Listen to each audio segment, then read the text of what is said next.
से आप लोग आए बहुत अच्छे होंगे और अपनी ज़िंदगी में बहुत अच्छा कर रहे होंगे। तो मैं आ गई हूँ लेकर आपके लिए सेकंड पार्ट ऑफ थर्मोडायनामिक्स, जिसमें कि हम आपको लेक्चर नंबर 3 का रिवीजन कराएंगे। And it's a short lecture. यहाँ पर हम पढ़ने वाले हैं हीट के बारे में, वर्क के बारे में और फर्स्ट लॉ ऑफ थर्मोडी के बारे में। तो चलिए शुरू करते हैं। हीट जो होता है it's a mode of transfer of energy between system surrounding, मतलब सिस्टम सराउंडिंग के बीच में हम जो भी हमें कोई एनर्जी का एक्सचेंज करना है तो उसका एक तरीका हो सकता है हीट, राइट। ठीक है, हीट का जो फॉर्मूला होता है Q equal to M S delta T. ये एक तरह का पाथ फंक्शन होता है और बेसिकली इसका साइन कन्वेंशन अगर हम देखें तो हीट वर्क, मतलब देखो हीट अगर कोई ले रहा है सिस्टम तो वो पॉजिटिव है, अगर वो दे रहा है सिस्टम तो नेगेटिव। मतलब कि heat absorb by the system is positive, heat released by the system is negative. ठीक है, ओके। और हीट जो होता है अपेयर होता है बाउंड्रीज पे अपेयर होता है और बेसिकली हीट जो होता है हमेशा हॉट बॉडी से कोल्ड बॉडी की तरफ मूव करता है। That's it for heat. अब आते हैं वर्क पे। तो work is also mode of transfer of energy between system surrounding, मतलब सिस्टम सराउंडिंग के बीच में अगर एनर्जी को ट्रांसफर करना है तो उसका एक मोड हो सकता है कौन, वर्क हमारा। वर्क का जो फॉर्मूला होता है आगे बढ़ते हैं, लेकिन इससे पहले हम पढ़ते हैं कि वर्क जो होता है, अच्छा हीट की एनर्जी भी जूल थी और वर्क की एनर्जी भी जूल होती है। ठीक है, अच्छा तो हाँ, वर्क जो होता है एक पाथ फंक्शन होता है और बेसिकली इसका जो फॉर्मूला है हम देखते हैं। तो वर्क जो होता है minus p delta we. Delta we मतलब होता है चेंज इन वॉल्यूम और पी यहाँ पे जो है वो एक्सटर्नल प्रेशर को डिनोट कर रहा है।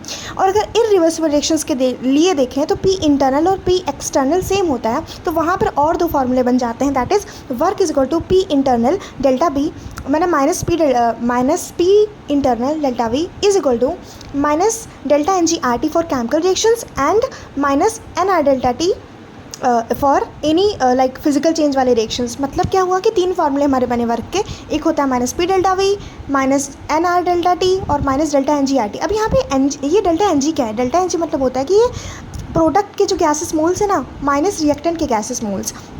कोई मान लो कोई रिएक्शन दे रखा है जैसे 1N2 gaseous plus 3H2 gaseous is equal to 2NH3 gaseous. तो यहाँ पे इधर साइड मतलब प्रोडक्ट साइड पे 2 है और रिएक्टेंट साइड 4 ऐसे गैसेस मोल्स हैं। तो 2 - 4 यानी कि -2 यहाँ पे डेल्टा एन जी की वैल्यू आ जाएगी।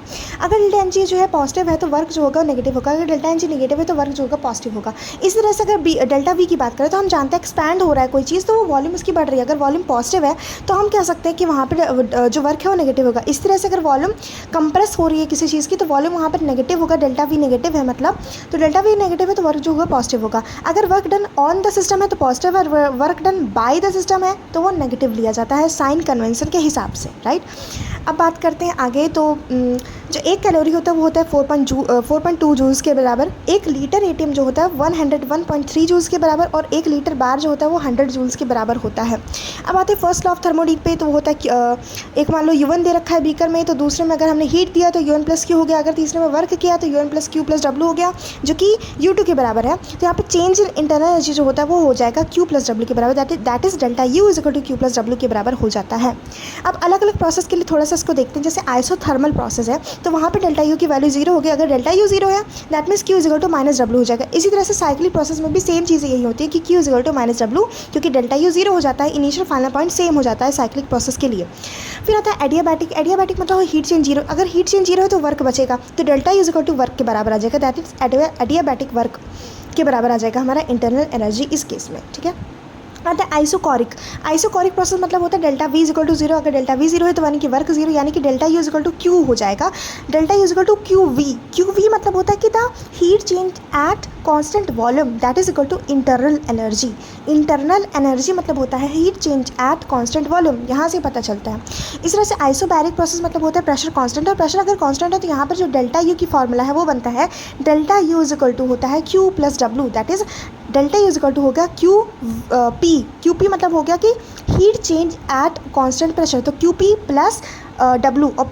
या फिर इसको हम ऐसे भी लिख सकते हैं कि delta U is equal to QP - P delta V। Work को ही हमने लिख दिया -P डेल्टा V, राइट। ठीक है, अब इस -P डेल्टा V को हम उधर ले जाते हैं तो हमें यहाँ से एक फार्मूला मिलता है, वो होता है QP is equal to delta U + P delta V। And यही फार्मूला होता है हमारा इंथैल्पी का। तो इंथैल्पी होता है heat change at constant pressure. Constant pressure पे हीट का चेंज होना उसी को कहते हैं इंथैल्पी। तो इंथैल्पी का फार्मूला होता है delta H is equal to, delta H से हम डिनोट करते हैं उसको, तो delta H is equal to delta U + P delta V। P delta V को हम बहुत सारे 3 फॉर्म में लिख सकते हैं, हमने आपको बताया पहले ही, जैसे कि 2 फॉर्म में और लिख सकते हैं।